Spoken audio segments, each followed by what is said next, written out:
प्रिय दर्शकों, आप सभी का स्मार्ट ज्योतिष सेवा में स्वागत है। तिलक क्यों लगाते हैं? तिलक मस्तक पर तिलक लगाने के लिए विशेष करके अधिकांशतः बताया जाता है। कारण क्या है? देखिए, पहली बात तो ये, यहाँ पर आज्ञा चक्र होता है और आज्ञा चक्र होने की वजह से यहाँ पर जब हम तिलक लगाते हैं, चंदन का तिलक शीतल होता है, ठंडा होता है। कुमकुम का तिलक भी भाग्य की उन्नत करने वाला होता है, श्री लाभ कराने वाला होता है, उसी प्रकार से आकर्षण करने वाला होता है।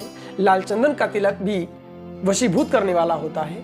तो बहुत से ऐसे तिलक हैं जिनका बहुत चीजों में लाभ है। लेकिन सिंदूर का तिलक, चंदन का तिलक, चंदन भी एक श्वेत चंदन होता है, एक लाल चंदन होता है, पीला चंदन भी आता है। कोई भी चंदन आप प्रयोग करें, इनका प्रमुख मतलब होता है कि अपने मस्तिष्क को शीतल करना, ठंडा करना। और ये जो चक्र है, ये चक्र जागृत होता है चंदन लगाने से।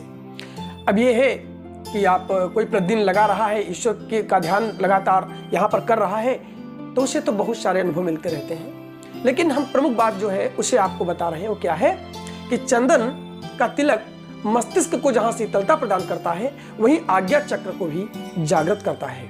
और चंदन का तिलक हो या कुमकुम का तिलक हो, ये दोनों ही आप में एक आकर्षण शक्ति को बढ़ा देते हैं। चंदन का तिलक इसके अलावा भाग्य की उन्नति करने वाला भी होता है। ये तिलक लगाने से भाग्य की उन्नति भी होती है, क्योंकि स्त्रीहीन नहीं होते हैं ऐसे लोग जो तिलक लगाते हैं। वहीं अगर तुम्हारे घर में कोई अतिथि आ जाए तो आप उसको अंगूठे से तिलक किया, जो अंगूठा होता है ये अंगूठे से तिलक किया जाता है। जो अतिथि आते हैं, अतिथि जो होते हैं, उन्हें अंगूठे से तिलक दिया जाता है। वहीं पर जैसे पिंड को तिलक करते हैं या पितरों को तिलक करते हैं, पूर्वजों को तिलक करते हैं, उनको हमेशा इस उंगली का प्रयोग करके, यानी तर्जनी उंगली का प्रयोग करके ही तिलक लगाया जाता है। अगर अपने आप को तिलक लगाना है तो आप मध्यमा उंगली का प्रयोग कर सकते हैं, इससे भी आपको लाभ मिलेगा। अपने आप को तिलक लगाने के लिए मध्यमा उंगली का प्रयोग लोग अक्सर करते हैं और शास्त्रों में भी इसका उल्लेख है।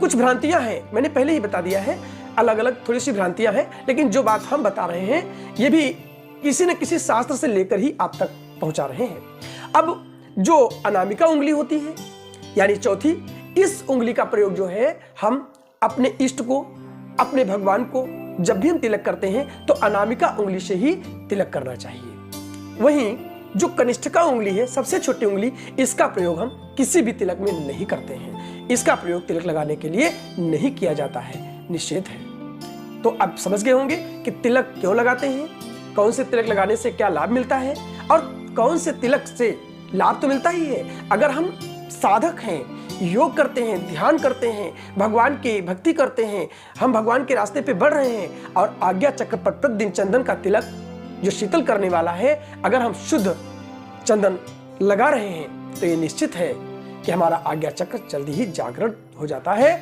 और हमें परमात्मा की कृपा से बहुत कुछ अनुभव प्राप्त होने लगते हैं।